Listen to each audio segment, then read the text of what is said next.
Olá, bom dia, boa tarde, boa noite. Aqui estamos mais uma vez, né, com aquele nosso compromisso, que o último sendo postado no domingo, né, no último domingo, domingo passado. Tem aí um intervalo aí de 3 dias. E eu disse antes, né, que a gente precisava ganhar um pouco de tempo, porque esse mês e os vindouros a gente vai estar aí também envolvido com outras atividades e às vezes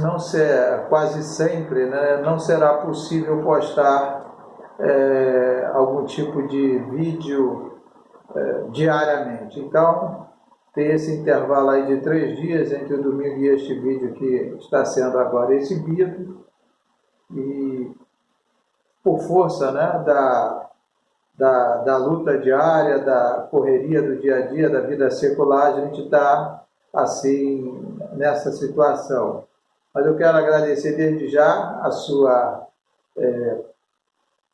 audiência, né, a assistência, né? Se você está aí do outro lado, está assistindo a esta postagem, de alguma maneira ela tem provocado algum tipo de interesse de sua parte. Então, eu agradeço de coração por esse crédito, né? Eu jamais peço para alguém dar like, para aquelas coisas costumeiras que os youtubers têm por hábito fazer, e na verdade o interesse aqui é principalmente meu, o interesse em conversar, em colocar alguma coisa, mesmo que seja, não é necessariamente um depoimento pessoal meu. Eu entendo que esse tipo de postagem vai ter algum alcance, ele vai chegar em alguém, mas não... Confesso que não é a primeira coisa, não é a coisa mais relevante, não é a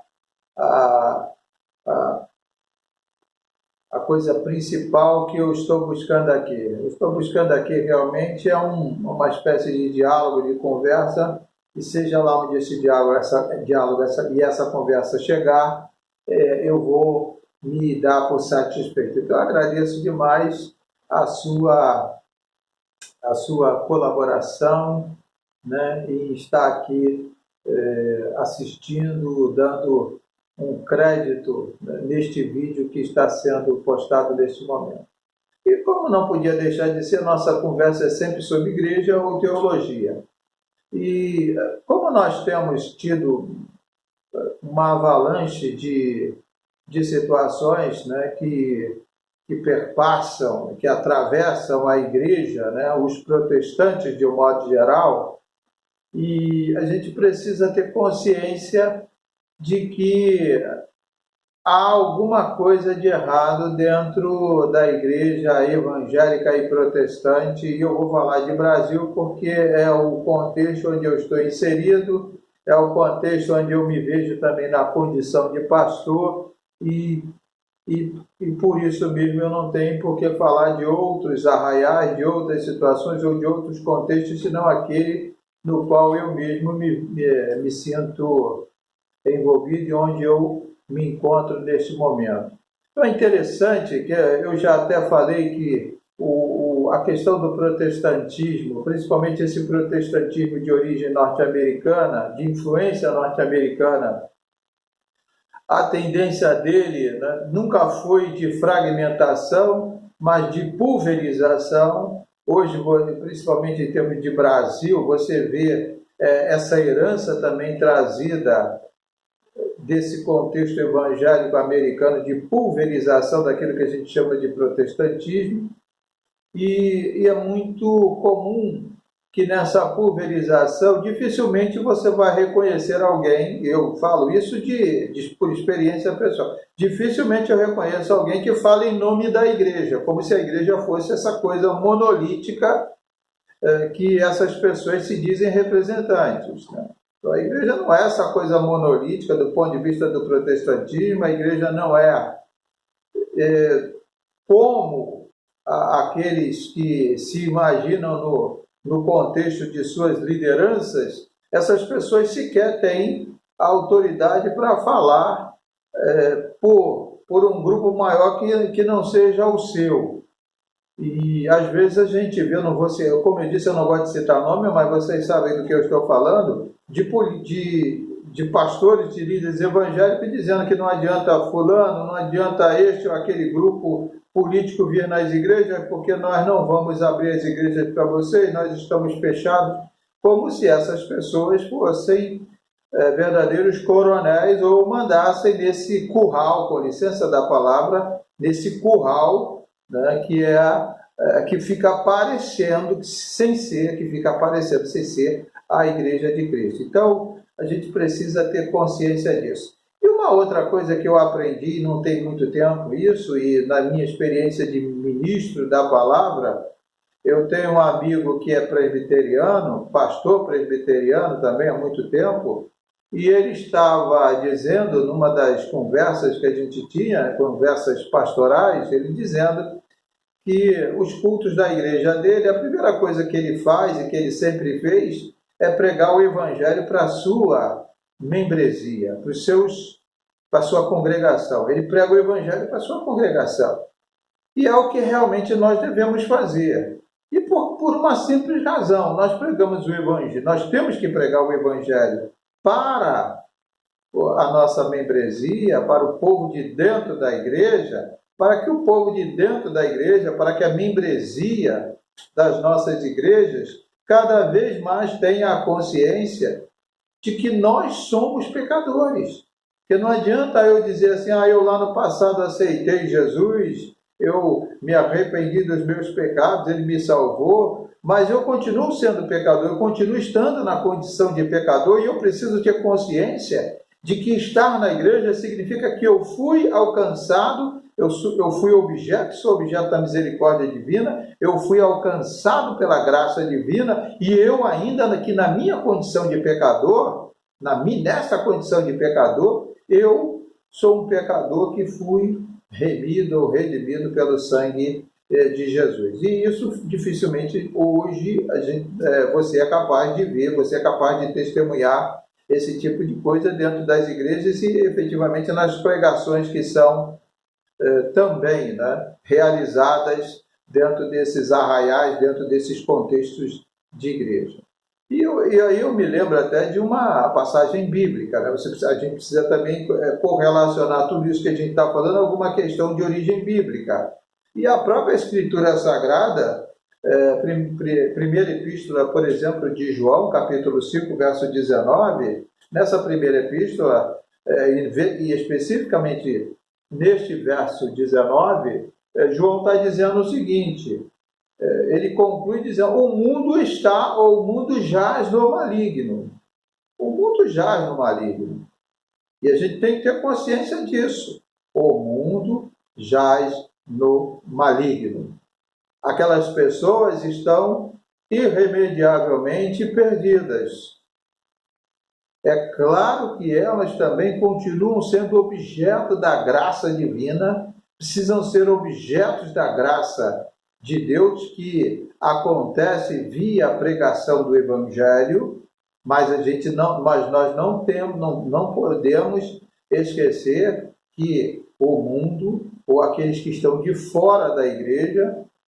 não no sentido de fora da igreja, porque a igreja que salva, mas aqueles que estão fora da igreja, que não se reconhecem, não se veem na condição de pecador e que não têm Jesus como seu Senhor, essas pessoas estão irremediavelmente perdidas. Então o mundo jaz no maligno. E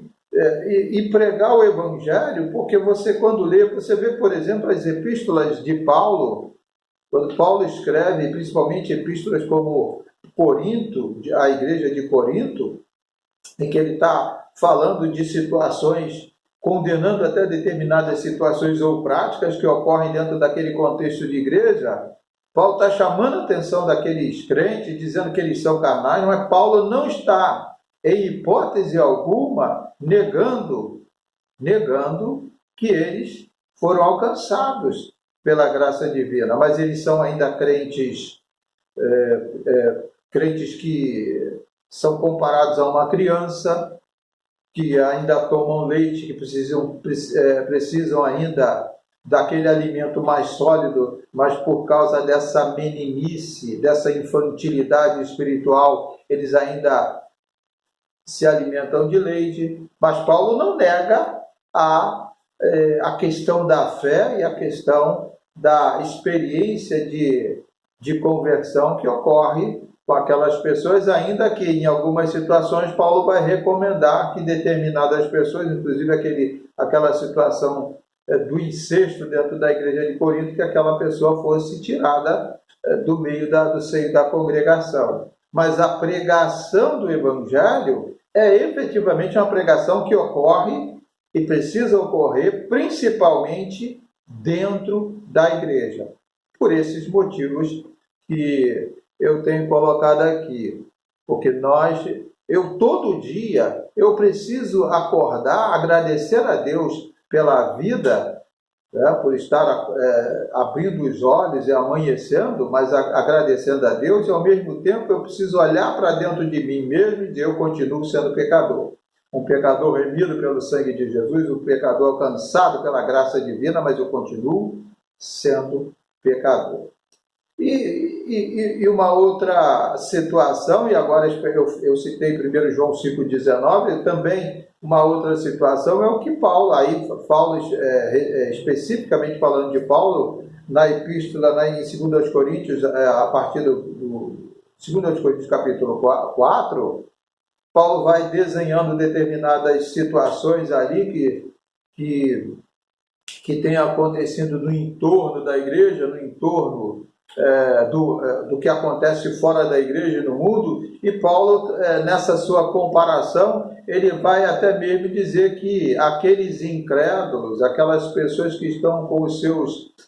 olhos fechados e que não creem no Evangelho, né, esse olhar, né, sem essa cegueira espiritual, ela surge em decorrência da incredulidade, porque ele diz, o Deus deste século cega-lhes o entendimento. O Deus deste século, ou seja, o maligno, aquele a quem nós chamamos de maligno, inimigo das nossas, ele cega o entendimento dos incrédulos. Então, Paulo está dizendo com isso que há uma interferência, ou seja, forças externas, fora desse ambiente de igreja, fora desse contexto de comunhão e de experimentação da graça divina. Paulo está dizendo que fora disso, ou eu sempre uso a expressão bartiana, fora dos muros da igreja, há efetivamente uma influência externa capaz de cegar as pessoas, o entendimento das pessoas e a compreensão das pessoas. E aí essa questão da incredulidade é cada vez mais real para aquelas pessoas que estão lá fora, e elas, por conta disso, elas também são consideradas como aqueles que estão fora desse guarda-chuva da salvação divina. Porque Paulo usa até essa metáfora, deste tempo, deste século, onde o Deus deste século, onde o maligno e todas as suas forças e todas as suas influências operam para atrapalhar o alcance da graça divina sobre essas pessoas, mas e a igreja funciona até mesmo como um instrumento, né? Eu sempre quero lembrar da minha tradição, minha origem batista, mas às vezes aí eu pensando na igreja dessa forma bem mais abrangente, eu estou falando de igreja mesmo, estou falando dessa pulverização, de tudo isso que acontece aí